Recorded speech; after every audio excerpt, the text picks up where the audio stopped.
Welcome. I am Derwin Smiley, and I'm honored to have Mr. Joseph Slash, the president and the CEO of the Urban League here in the wonderful Circle City of Indianapolis, Indiana.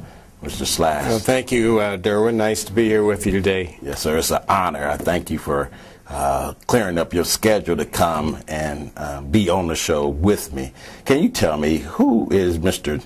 Joseph A. Slash, and how did you navigate your career to become the president and the CEO of the Indianapolis Urban League? I probably have a different career path to running a social service organization like the Urban League than many people have, but I came here as an officer in the United States Army and was stationed at Fort Benjamin Harrison, but my professional life, I'm a certified public accountant who happened to meet a guy named Sam Jones right shortly after I arrived here.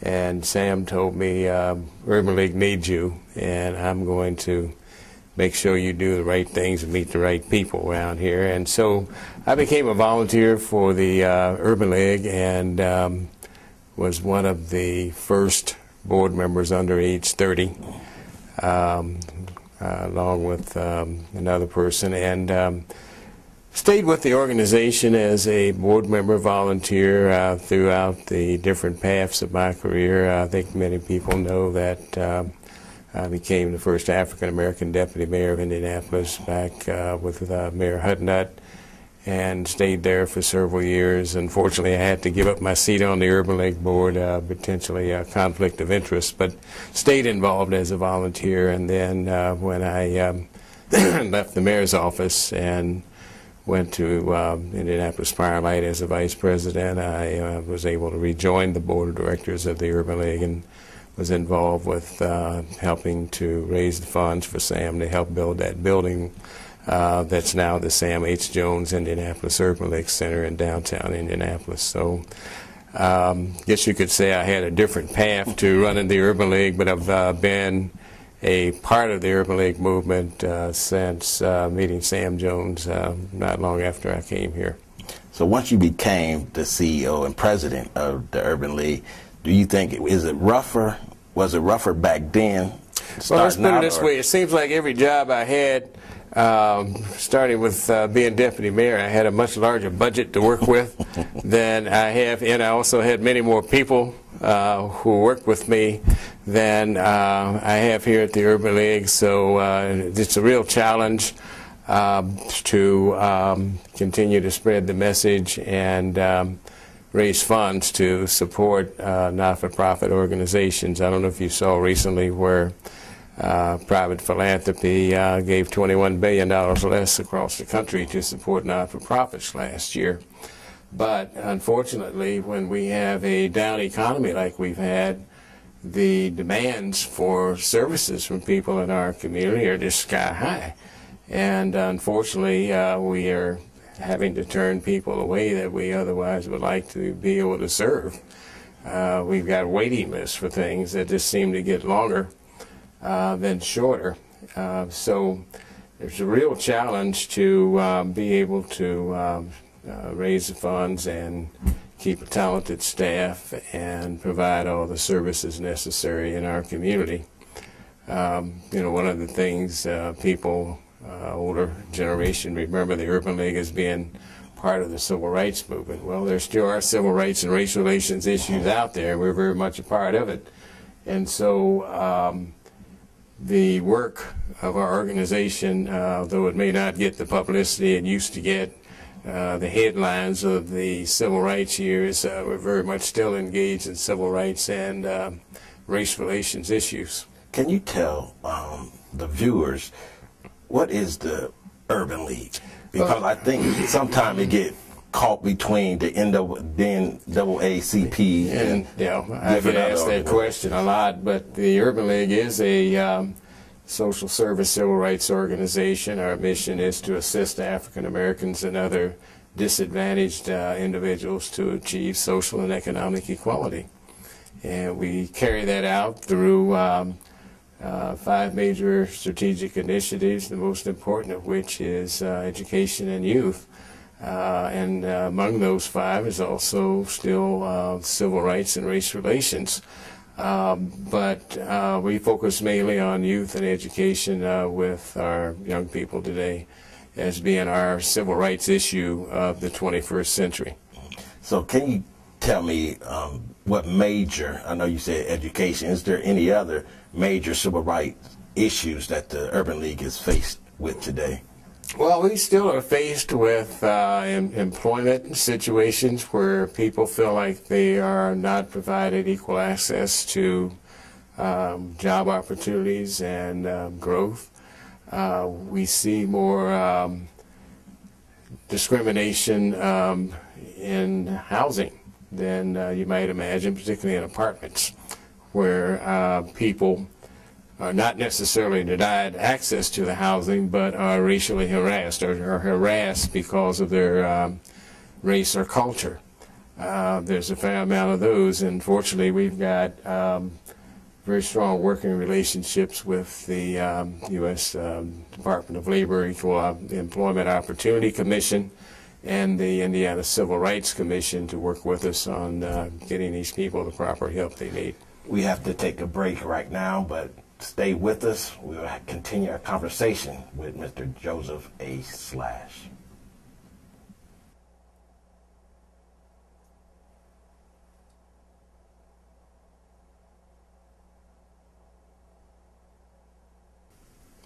Thank you for staying with us. We will continue our conversation with Mr. Joseph A. Slash, the president and the CEO of the Indianapolis Urban League.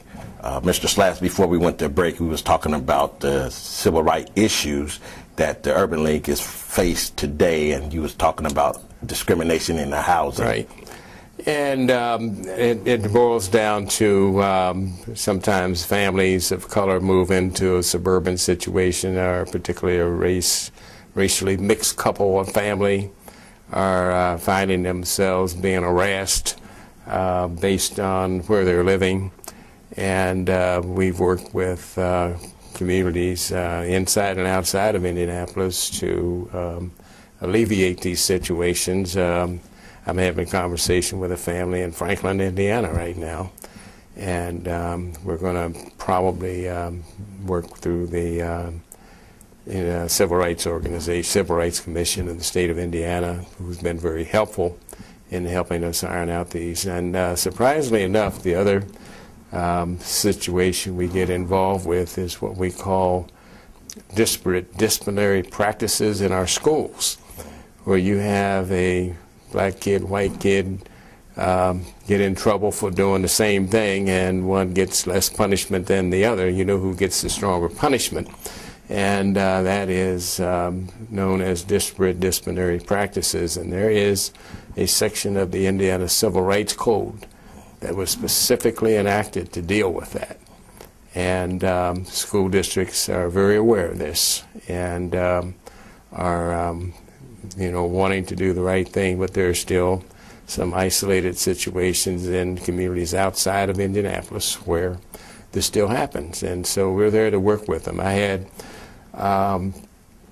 one school superintendent, not IPS, came to me a while back and said, I see a train wreck coming.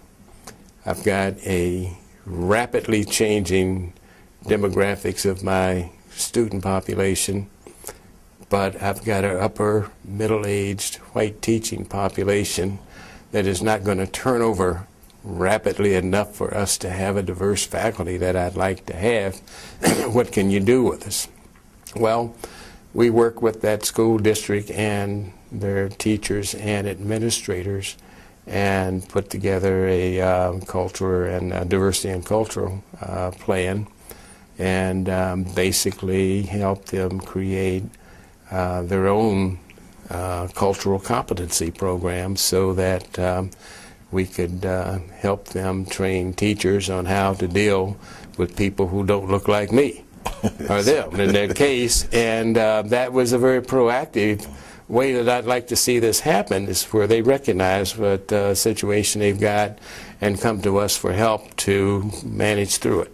Since you have been the president and CEO of the Urban League, what is your greatest achievement? Well, I think our greatest achievement I can recall when we had a program that was known as the National Achievers Program a few years back, where us and about 20 other Urban League affiliate cities operated this program, where students who enrolled in it had an opportunity to be selected for full four-year scholarships. And so we were fortunate that in the 3 out of the 5 years that program operated, Indianapolis had more of its high school students selected to receive these four-year scholarships than any other Urban League city. I had recently had an experience where I was at my physician to get a physical, and he was being shadowed by a young lady who happened to be one of those students who had remembered me, and she had gone to undergrad school and was getting ready to finish medical school and was shadowing my doctor that day, and said, if it wasn't for the Urban League, I wouldn't be here today. And I'd like to hear that more and more. Another program we're very proud of, we operated a reentry program that we call day reporting, where we were able to handle up to 60 persons a session. And for a 3-year period, we're proud that we had a rate of recidivism less than 25% compared to a national average twice that. Excuse me. But when we look at the prison reentry population, we can't handle enough. There's over 450 persons a month coming back into Marion County alone. And we, along with other agencies, are trying to help find these people employment, help them get back on their feet, but more importantly, keeping them from falling back into the system. And for us to get a rate of less than 25%, that's amazing. But we're not the best among the urban leagues. Yes, sir. Our Dallas affiliate was recognized for having an 8% rate. Okay. So I called out there, I said, Beverly, what are you doing here? Well, the unemployment is not as bad out there, and they focus more on entrepreneurship. Okay. He is Mr. Joseph Slash. Stay with us.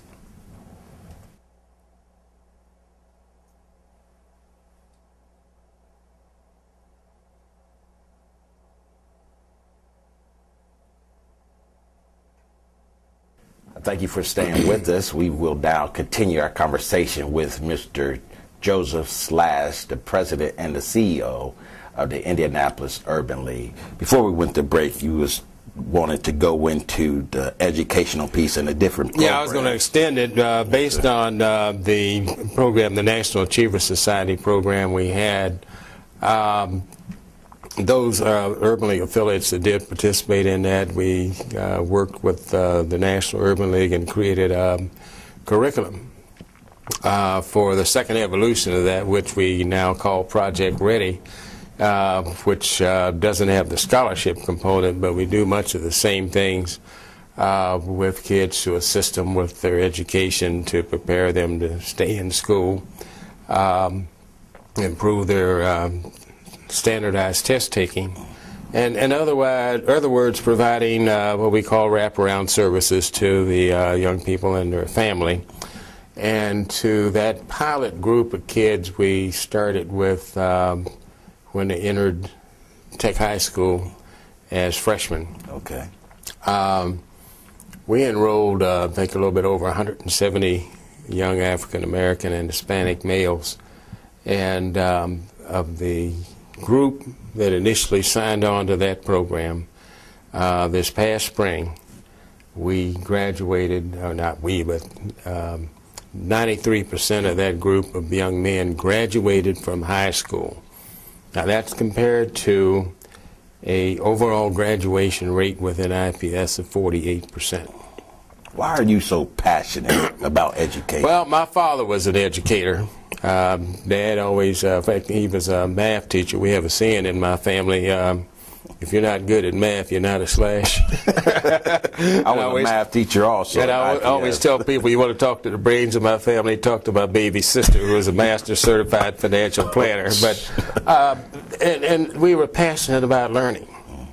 And I was blessed with the capacity of being able to grasp and learn without having to study a whole lot. Well, I had a younger brother who had to study. And so being able to help people along is something I learned how to do at an early age.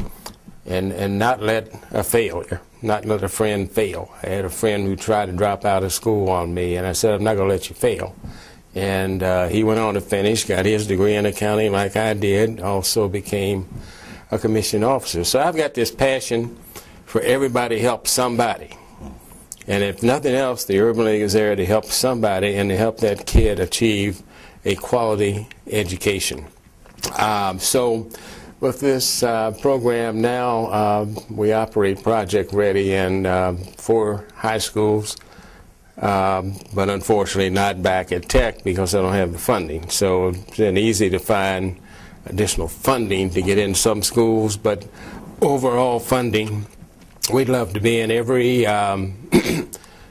school, every high school that has a graduation rate lower than 80% until we get them up above that. And so that would be one of our goals, is to be able to offer this program and other services related to it to get the city's graduation rates up. And we won't stop until we try to get that done, okay? Along with that, we also have a program that is directed to the young kids as a role model. That same group of kids, try to teach them how to be identify role models and to put a plan together to succeed in life. So those are just 2 of the things that I would highlight when it comes to education, because we have the results to back those up, and I'm all about believing in results. What can you show someone we've done when we're asking them to help and get involved with the Urban League? Well, we can show results of what we're able to do with the young people who get involved in these education programs. I wanted to talk about when you was, just to pick up a little bit about the civil rights issues. Can you tell me, how do you decide what issue that you attack or go after? Well, that's a good question, because one thing I learned from my predecessor, Sam Jones, you can't solve them all. So pick your battles. Well, fortunately, there have been other agencies set up that can help with many of the problems that come to us. I mentioned earlier the Equal Employment Opportunity Commission.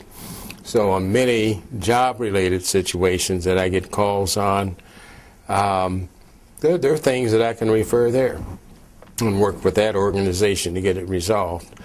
The racial issue in the schools, in the apartments or homes that I mentioned, I can work with the Civil Rights Division on that one as well. So it comes down to, okay, which ones are out there that you need to get involved with? And it's primarily those of police community relations issue, where people feel like they've been treated wrong by law enforcement. And fortunately, there are fewer and fewer, because through the work of my predecessor, Sam, we were able to get set up a few years ago citizens complaint process to deal with police officers and how they treat citizens in this community. And that is the one thing that I think has improved race relations immensely in this community, thanks to Sam. Okay. Once again, here's Mr. Joseph Slash, the president and CEO of the Indianapolis Urban League. Stay with us.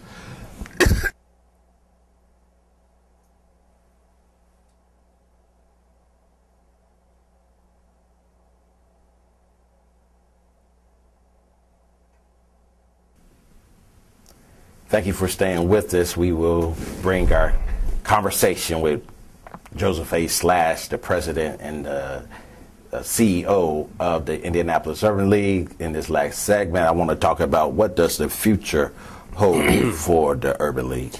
I think the Urban League has a future that still has much need for it. As long as we have underachieving young people in our schools, as long as we have people who cannot get a job because they don't have adequate education and skills, they're not going to be able to purchase a home, get a job with benefits so they can provide for their families. We still have too many people in our community that do not have access to proper health care, even though I say over and over again that the Indianapolis community is blessed to have one of the best public health systems in this nation, bar none. We still have people who don't take advantage of it or can't because of lack of transportation or whatever. That's an issue that we have to work with. And as long as there are prejudices in our society, we as an Urban League organization will still have work to do in our community to foster improving quality of life and better understanding of each other in this community. But as I said earlier, our number one challenge in the civil rights issue of the 21st century is education. If you haven't already seen the movie, go see Waiting for Superman. It tells a great story that we've got right here in this community to overcome too. Yes, sir. I wanted to touch on this also. This year marks the centennial celebration of 100 years of service of the Urban League, and also the Indianapolis Urban League celebrates its 45 years of service also. What does that mean to you? Well, it's a major accomplishment on the part of the National Urban League. You might ask why only 45 years here. At one time we had, I believe, 6 other Urban League affiliates in the state of Indiana. There are 4 now, but we are the youngest of the affiliates in the Urban League in Indiana. Honestly, you would say there were many people here who did not want an organization like the Urban League fighting for equal rights among its citizens. I'm a certified public accountant, and my license is issued in 1972. And to my knowledge, the only other person of color before me was licensed in 1970. And what does that say about the culture of the state of Indiana back at that time? Fortunately, we've made a lot of progress. But I think there's a long way to go, as long as we're still graduating only 48% of the students in one of our largest public school districts. Our job is to advocate to get these kids a quality education so they can access better paying jobs and the quality of life. And so as long as that situation is still out there, along with the others I described, we've got work to do. But it's a great thing to be a part of a national civil rights organization that has existed for 100 years and has had great leadership over the history of the years nationally. And we're proud to be a part of that organization, and we just want to make sure that we do the best job we can in this community to improve the quality of life for our community. How can one get involved with the Urban League? Well, there's 2 or 3 different ways. Obviously, you can always be a financial supporter of the League. We've got our own website, www.indplsul.org. We've got a guild, which is an auxiliary to assist us with providing volunteers and to help raise money to extend the support of our programs. As you mentioned, the Urban League is an old organization now, and a lot of the original supporters of the League are passing on and not able to participate. So we started a young professional organization about 5 years ago, along with other Urban League affiliates, and that's designed to take the up-and-coming young professionals in the age group 21 to 40, teach them the work of the Urban League, the challenges in our community, and let them begin to take their own foothold and form solutions in this community. So that's the emerging group of urban leaguers, people in your age group, Yes, like you and your wife. Yes, sir. Proud to have you. Thanks. Thank you, sir. He is Mr. Joseph A. Slash, the president and the CEO of the Indianapolis Urban League. Mr. Slash, it was Thank an you honor. again. It's a pleasure, and I look forward to continue working with you in Yes, our sir. community, Derwin. Yes, sir. Thank you.